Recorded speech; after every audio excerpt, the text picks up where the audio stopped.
So round one of the NFL draft is in the books, and today we're going to talk about the best remaining players for the Las Vegas Raiders. As we kind of get into day two, we'll get the second round and the third round happen. I believe it starts at 4 Pacific Standard Time. So there's a lot that's going to happen from today through the end of today, right? We'll have some trades, right? We'll have some other things kind of happen.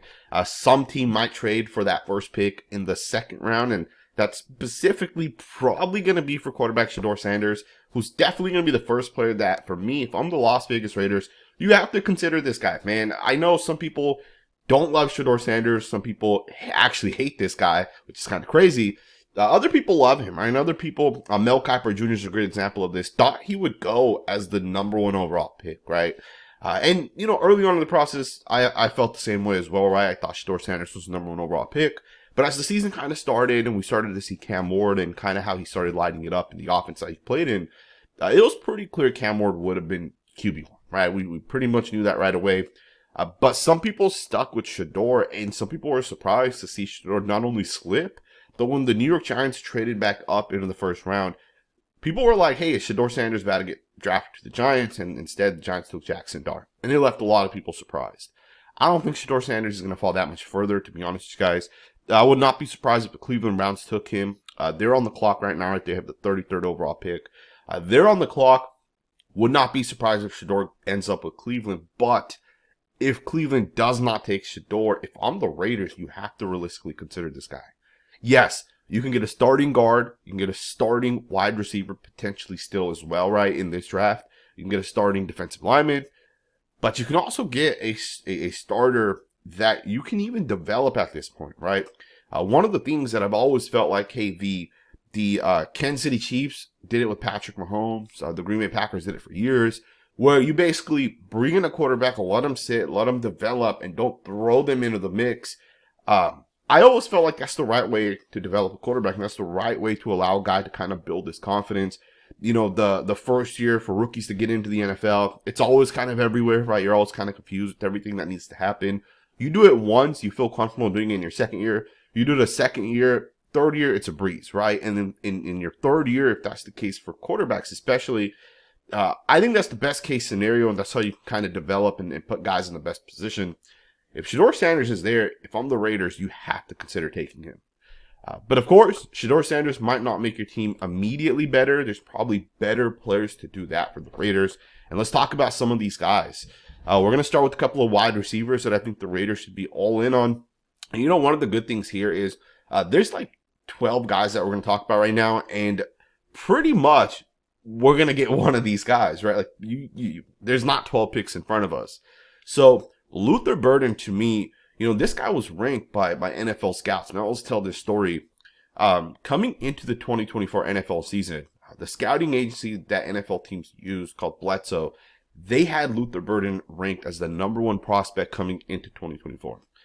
And I don't know why this guy fell, right? Truth be told, like, this guy had a really, really good year. Now, I do think that it's because of the fact that, you know, he's not the biggest wide receiver, and more than that, he's not a true wide receiver, right? Luther Burden's not Justin Jefferson, for example. Luther Burden's much closer to Deebo Samuel.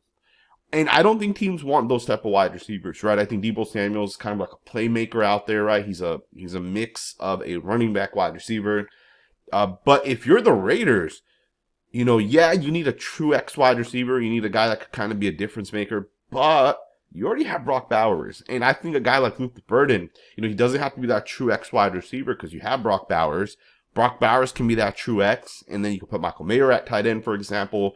Luther Burden can go in motion. He can be moved. You can hand him the football, you know, on an end around. The guy had the most broken tackles among wide receivers last season. And again, I understand he's not the best route runner, but the guy's productive. And playing in the SEC, you know, his quarterback's not, you know, he doesn't have CJ Stroud back there for, you know, as his quarterback. To me, Luther Burden has a ton of upside. He has a ton of potential. And if he's there when the Raiders pick 6-7 picks into their second round, he's arguably the number 1 player right now on my board, right? Think about how much better the Raiders get if they get Luther Burden. From 2 days ago, right, we didn't have the type of playmaker that Ashton Jeanty is, and we definitely don't have a playmaker, the playmaker that Luther Burden is. And I think with the coach like Chip Kelly, you know, Chip Kelly knows how to utilize talent. He knows how to get these guys in the best position because he's been doing it for so long. And he's had success, right? This isn't a Luke Getsy situation. Luke Getsy had proven while he was with the Bears that he's never had success.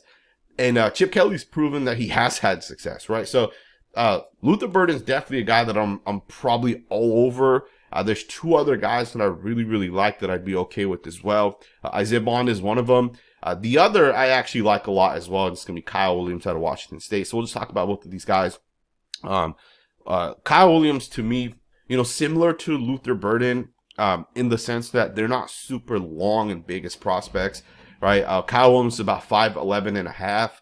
Luther Burden's about 6 feet, right? He's pretty close to being exactly 6 feet. They're very similar in size, right? But the difference in the two guys is Luther Burden's a much better playmaker with the ball in his hands. Kyle Williams is a much better route runner. And again, I think with the Raiders, bringing in wide receivers that can make plays, wide receivers that can separate. It's one of those things where if you're the Raiders, you have to bring these guys in. And, Kyle Williams to me has so much potential. And one of the interesting things that we did see happen yesterday was 4 wide receivers went in the first round. And we knew it was going to be a combination of, the top 6 or 7 wide receivers. We knew it was going to be a combination of some of them, right? We knew we weren't going to get 6 or 7 wide receivers in the first round. Given how deep this draft is, it's not a surprise some of these guys end up falling into the second round. Sometimes people have this misconception that like second round picks are like practice squad guys or they're special teams guys. Trust me, if you're not the Raiders, historically speaking, if you're a good general manager, you're getting starting caliber players in the second round. You're getting starting caliber players even in the third round, right? Third round, you get a guard, a running back, a D tackle with potential and upside, a linebacker. That's starting caliber players, right? You just got to know when and where to pick, depending on the actual position, right? Wide receivers this year is different than wide receivers in the past years. This year, we have a deeper of a pool, right? They might not be as great, right? But the pool's a lot deeper. And Kyle Williams is another guy, kind of reminds me of Devontae Adams with the route running. The first 3 or 4 steps is absolutely elite, how he separates. Isaiah Bond is going to be the speedster. We do have Trey Tucker already. The one thing I will say with Isaiah Bond is I think Isaiah Bond has more upside and potential than a guy like Trey Tucker. Tucker has already been in the NFL for 2 years. Tucker has shown potential, right? Don't get me wrong. I'm not saying Isaiah Bond's definitely better than Trey Tucker.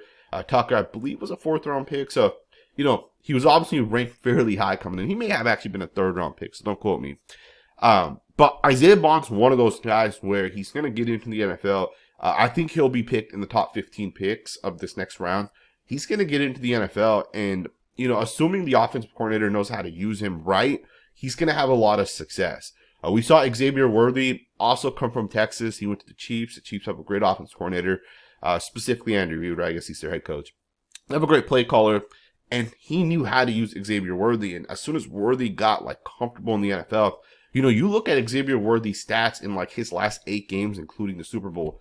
Worthy went off, man. The guy had a really, really good stretch. And I think with a guy like Isaiah Bond, he has that type of upside as well, right? But we'll see what the Raiders do, right? I do think we need to get a wide receiver, but there's a couple other positions we could target as well. Cornerbacks, we got 2 guys that were considered top 10 to 15 pick kind of fall. And both guys fell because of the fact that they're essentially injured, right? Siobhan Rebel Jr. is one of them. And then, of course, the other is going to be Will Johnson, right? So Will Johnson ended up falling. People were like, this is a top 5 pick coming in. He had an injury. Some people are, were like, hey, that injury's going to really, really impact him. This guy has round 1 projections by everybody. His NFL comp by Lance Zarline was J.C. Horn, right? Of course, you do got to realize this guy did have a season-ending toe injury. So, it's a turf toe specifically. So it's a toe injury, but some people are like, hey, you just can't recover as a corner from that injury. And I do think you can't recover right away. And I do think one of the unfortunate things for Will Johnson, which could benefit the Raiders, is Will Johnson tried to do the offseason workouts, right? He tried to do everything in the offseason that a normal, healthy NFL draft prospect does. And I think that's going to hurt him, and I think it has kind of hurt him already, right? Because what's happened with Will Johnson is, if he's fully healthy, he goes out there and he has, elite movement, he has good fluid hips, but because he was hurt, he was trying to do this stuff hurt. He just didn't look that good, right? The reviews after his pro day, and if you guys don't follow the draft too closely, the reviews after his pro day were that, hey, this guy looks stiff. The shuttle speed, I think, was kind of on the slower side, so people were kind of like, backed off of it a little bit. To me, Will Johnson's the best corner in this class if he's healthy. And unfortunately for him, he just wasn't able to show that he was healthy.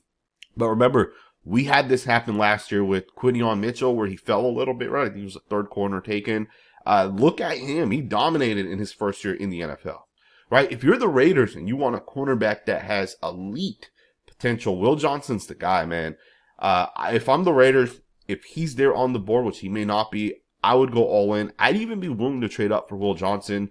Obviously, I understand the injury concerns. And it's the same thing with Siobhan Rebel Jr. Now, Rebel's a little bit different because he tore his ACL, and he was at East Carolina. So, again, it's a little bit different. But the guy is athletic as hell, right? And you can see his athleticism score. He's third in the class. This guy's just one of those guys that I think has the potential to become the best corner out of this class, right? Obviously, I don't think he's going to go in the first 5 or 6 picks. I think he might even be there in the third round. Maybe not. Maybe one of the teams picking in the bottom half of the second round might, love the upside and potential. Siobhan Rebel is one of those guys I personally really, really like, right? There's a couple of D tackles as well, if I'm the Raiders, that I would consider. And there's a couple of edge players as well, right? So let's just talk about some of these guys. We'll start with Deion Walker first and foremost. If you want Deion Walker, I would think you'd have to take him with the second round pick that's coming up. I would be shocked to see that this guy goes in the third round. I don't think it's going to happen. Last year, T'Vondre Sweat, who's similar to Deion Walker. I think Walker does have a little bit of better pass rush technique and movement, which is kind of crazy because Deion Walker's bigger. I think Deion Walker has the type of potential to be a really, really good football player at the next level. And I'll be honest with you guys, it does not matter where you get picked, right? Let's just be honest. Last year, T'Vondre Sweat was like the third or fourth defensive tackle taken, and he was clearly the best in the class from last year. Deion Walker, to me, could easily be the best D tackle in this class. And at this point, if he's the first D tackle taken in the second round, he'd be the 5th defensive tackle taken, right? We've already gotten 4 guys kind of go. But I think Deion Walker has a ton of upside. And again, I think for the Raiders, you bring in a guy that's kind of the opposite of what Adam Butler is, opposite of what Christian Wilkins is, right? That's what Deion Walker is. And to me, the Raiders have to get guys that are run defenders. We can be an elite defensive line where we get after the quarterback and we shut down, Patrick Mahomes and Justin Herbert and Bo Nix. But if you can't stop the run, these teams are going to just run the football on you, right? You can't always just get upfield. You have to be able to defend the run as well. And again, I think for the Raiders, Deion Walker helps you in that aspect. The guy's a dominant run defender. He has dominant upside as well, right? Now, another guy that's kind of similar is going to be Cam Jackson. I don't know if Cam Jackson goes in the second round, but, if teams watch tape and they see the production that this guy has, Florida does have multiple defensive tackles. And with that, Cam Jackson only played like 400 snaps this season. But the guy went to the Senior Bowl, and he had a really, really good Senior Bowl as well. He's massive, man. This guy's he's one of those guys that has good pass rush technique, but he's 6'6", 330 pounds. Right? He is massive. He has long arms. He plays with really good leverage. Similar to Deion Walker, he's going to be a guy that teams will say, hey, we want him as a run defender first and foremost. But I'm telling you guys, both of these guys have good pass rush upside. Both of these guys on tape have better pass rush than T'Vondre Sweat. And T'Vondre Sweat was like the 37th overall pick or whatever he was in last year's class.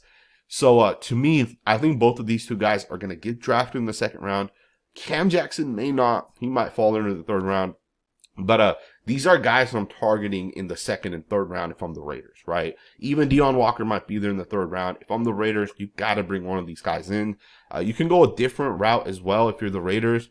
You got other prospects that are kind of out there on the defensive line, edge players specifically, and there's like 4 guys that I want to talk about at the edge. These guys can all basically be day one starters for the Raiders, right? Let's be honest.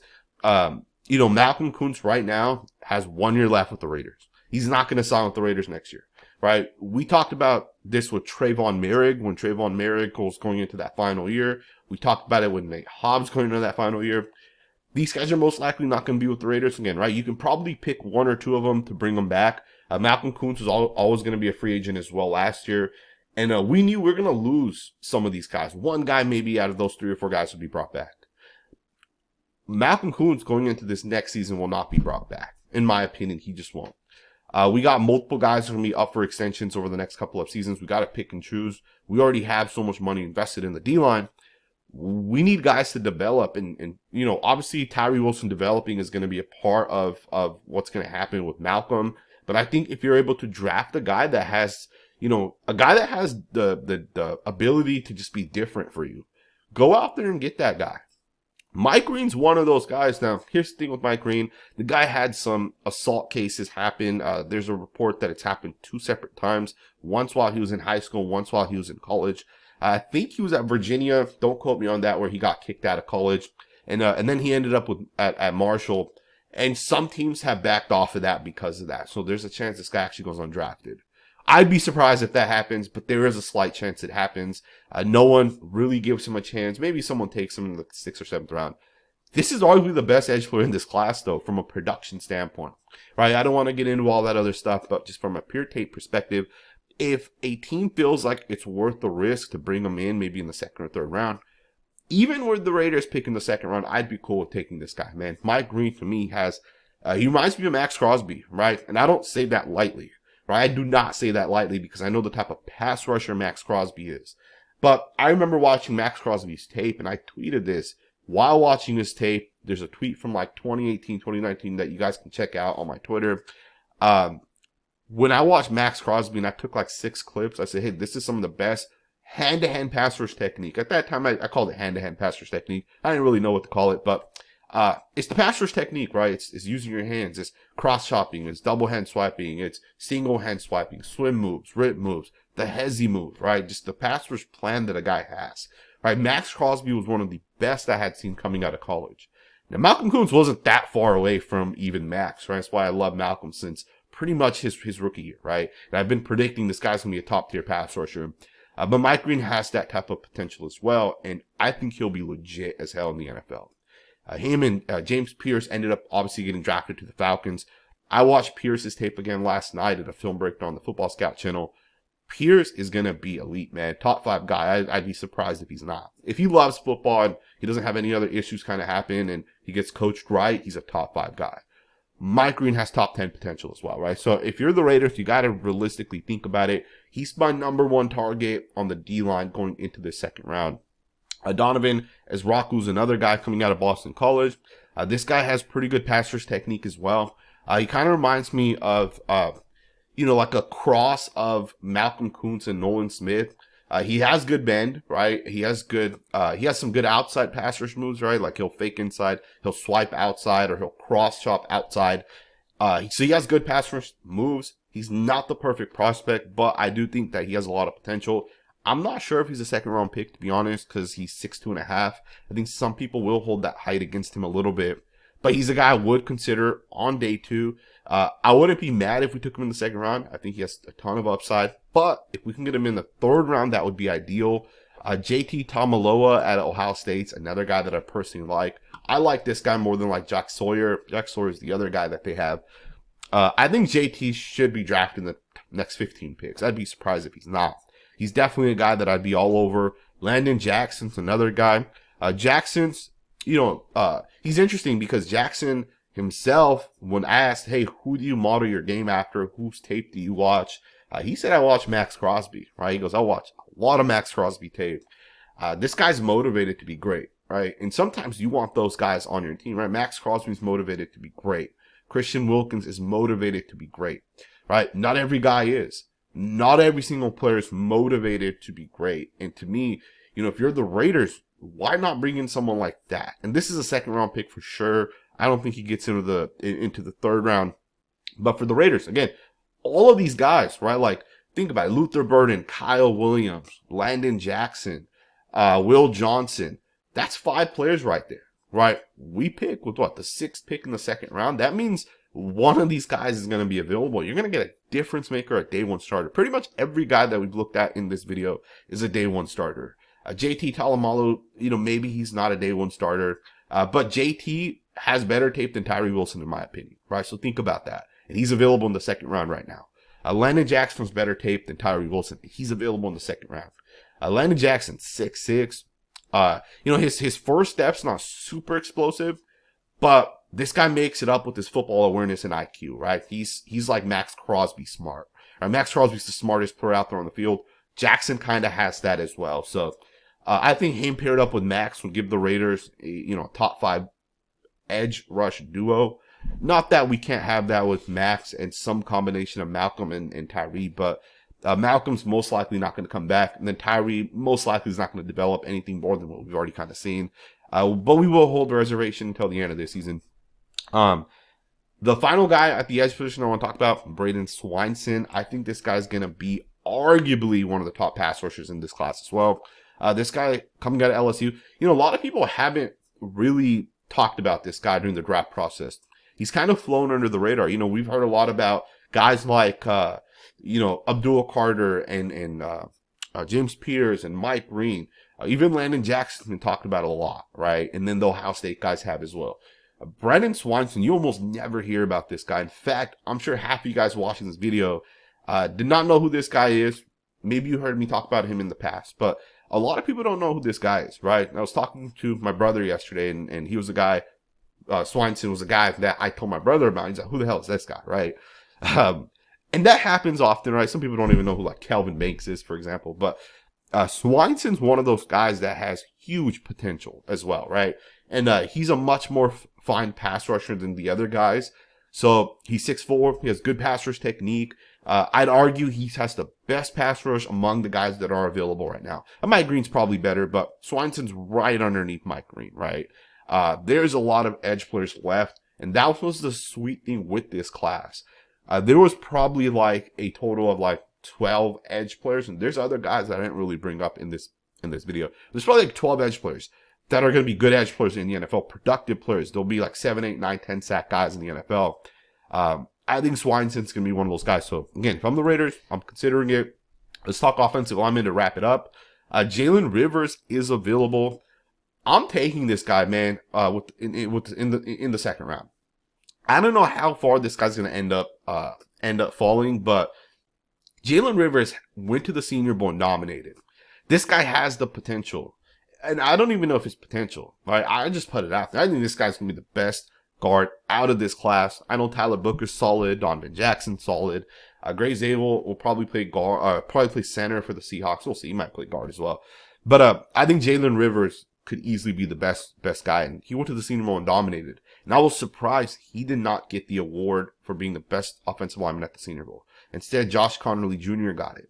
The thing with a guy like Jaylen Rivers is he's a day one starter at guard. He played left tackle for Miami, if you guys don't know. He's 6'6", 320, almost 35-inch arms. I mean, this guy could probably play right tackle, let's just be honest, in the NFL. This guy's kind of built that way. He played left tackle, but he did only play guard at the Senior Bowl, and I think teams probably value him more as a guard. Although you never know, right? Just because he played guard at the Senior Bowl doesn't mean some team doesn't value him as a tackle. It is debatable as well, But I'll be honest, guys. I think Jaylen Rivers' tape at the guard position was the best I saw at the Senior Bowl. I would be shocked to see him available in the third round, but I wouldn't be surprised either. Guards generally aren't valued very high. And I think if you're the Raiders, you can get a guy that's a day one starter. And again, he doesn't have to be taken in the second round. There's a ton of good interior offensive linemen left. But again, if I'm the Raiders, he's a guy that I would target here in the third round if he is available. A couple other guys in the third round. Tate Ratledge, I would definitely be targeting in the third round. This guy has incredible tape. And again, these are day one starters for the Raiders, right? So we're not looking for developmental guys. These are all starting literally on the first day of camp, essentially, right? You can slot any of these guys in that left guard. Tate Ratledge technically played right guard, but you can swap him over to left guard. It really doesn't matter. You learn it. It's just all about the mental reps. It might take you 4 months, but you figure it out, right? Tate Ratledge is a guy who's going to be a day one starter. He did miss some time this season, but the guy's still an incredible guard. There's a couple other guys, Anthony Belton. Belton, I think, could play left tackle in the NFL or right tackle, right? He's big enough as well. 34-inch arms, 6'6", 336. He moves really, really well for that size that he is. To me, if this guy went to the Philadelphia Eagles, right, and he got paired up with Jeff Stoutland, he'd be their starting right tackle in about 2 or 3 years. Whenever Lane Johnson retires, maybe even next year, right after this upcoming season, Belton with the right coaching, right, with the right plan, is going to become an all-pro caliber player. Now, I think he'll probably be a guard at the next level. And for the Raiders, I would think he goes in the second round because of what he kind of showed us. But I wouldn't be surprised if he ends up in the third round either. So we'll see what ends up happening. But Belton he's one of my favorite offensive linemen still available. I said that I think, he can go in the top 20 picks, but I'm not surprised he didn't. A lot of people didn't have Tyler Booker in the top 20. Gray Zabel was not another guy that was being ranked in the top 20. We got other guys that ended up in the first round as well, right? Kentucky cornerback ends up going in the first round. Ohio State D tackle goes in the first round. Right? A lot of people did not really think that was going to happen. But there's a lot of good players left. Charles Grant, the Raiders met with this guy. He's available. He might be a target for the Raiders. Second, third round is probably the sweet spot for him. He's another guy that I'd be all over from the Las Vegas Raiders. And I think we actually will be, to be honest with you guys. And it will be interesting. Generally speaking, I don't think it makes sense to take an offensive tackle in the second round, right? I would not take a guy and say, hey, let's draft the second round offensive tackle and let's replace DJ Glaze with the second round offensive tackle. But would the Raiders do that, right? Would John Spytek actually feel comfortable with that? If you guys don't know this, the Tampa Bay Buccaneers drafted basically 2 starting tackles. One of them ended up going to guard after his first year. Cody Mock was a left tackle for North Dakota State. The Tampa Bay Buccaneers drafted him in the second round, and he started his rookie year at right tackle. And then a year later, they ended up drafting a different right tackle in the second round. And it might have been the other way around. Cody Mock may have been the second guy taken. I forget the other guy's name. Luke Gedicke was the other guy, right? They take Gedicke, they take Mock, both second round picks. One's now their starting right guard, the other's their starting right tackle. But in their rookie years, the guy that's now starting at guard was starting right tackle, right? So the Buccaneers have a good offensive line as well. And John Spytek has just drafted tackles in the past in the second round. I'm not the biggest fan of it, but Roger Rosengarten looks pretty good for the Baltimore Ravens. He was a second round tackle. There's a couple other guys that started this past year that were second round tackles essentially, right? I still think though, if the Raiders do bring in Charles Grant, he plays guard. I'd be surprised to see DJ Glaze not as the starter at this point. And I'm okay with that. Let's be honest. DJ Glaze did show potential, and potential gets better and better and better, and we'll see what he does in year 2, right? Tyree Wilson was not good his rookie year, but we gave him that second year to prove himself, and we'll give him one more year, right? Tyree Wilson was always a developmental prospect. We'll give him one more year. We'll see how he kind of pans out. A couple other offensive linemen, a couple other positions I want to talk about. Linebacker and safety. Demetrius Knight Jr. is going to be probably the next linebacker taken, although Carson Swansinger at a UCLA, and I think that's how you say his name, is also available. So we got one linebacker taken in the first round. Linebackers are not generally valued high. The guy that was taken, Jahad Campbell, was the 31st overall pick. Right, so the Eagles just took him end of the first round. Campbell did have good tape, but again, a linebacker is kind of a system position. I always say this: linebacker, safeties, corners. If you have Bill Belichick as your defensive coordinator, Bill Belichick will draft an undrafted guy, right? Not even drafted. He'll take an undrafted guy. He'll take a guy in the 7th round, and that guy becomes a top 10 linebacker, right? We see him do that. He takes corners. He just changes them out, and they become elite corners, right? To me, if Bill Belichick can do that, and we've seen Robert Saleh do that, we've seen Pete Carroll do that, Dan Quinn with the corners. If those guys are doing that with different guys, 5th, 6th, 7th round picks, to me, that means that those positions are system positions. Sure, Jalen Ramsey, Charles Woodson, you're not going to get those guys, as system positions. Those guys can go team to team and be great, but Charles Woodson and Jalen Ramsey come out once every 5 years, right? And to me, you get linebackers that could have, a good season, 2 seasons, go to a different team and kind of fall off a little bit, right? We see Robert Spillane with the Raiders, obviously. I like Carson Swansinger. I think he's a good linebacker. Demetrius Knight is another guy that I personally like Knight a lot more. I believe he was the guy at the Hula Bowl that I had met. Don't quote me on this, but I believe he was the one. Really, really, really solid player. watched his tape. South Carolina, really solid linebacker. South Carolina has a couple of good linebackers. They probably have a coach over there. I think both linebackers are second, third round picks. Nick Imawari is another guy, probably a second round pick. We only saw one safety taken. So if the Raiders want to replace a guy like Trayvon Merrick, I think it would have been with the safety that was taken in Malachi Starks. Nick Anwaru, I'm not sure if this guy is a post safety. I think he's a lot closer to being a box type safety, but he is athletic as hell. 4.38 40-yard dash. So maybe he can play post safety, right? He might not be built like it, but he is built like Pete Carroll safety. So we'll see what ends up happening, man. Day 2 is here. The Raiders got a lot better yesterday. Love what John Spytek did. Best player available, you take him. Arguably the best player in the class. We basically got that guy. And we got better yesterday. Let's hope we continue to get better today. Let's see what the Raiders end up doing. I will do a film breakdown on Ashton Jeanty at some point. I do have a film breakdown of his somewhere out there on YouTube on some random channel that I had created that I'm not going to post on anymore. But I will do another film breakdown at some point. We are in the process of moving, and I have a strict 9:30 a.m. cutoff time, so I wasn't able to have the time to do the film breakdown today. But hopefully when I'm back home in a couple of hours, I'll be able to knock it out and get it posted before the start of the draft. We'll see what ends up happening, man. Thumbs up, subscribe, and I'll see you guys next time with another video.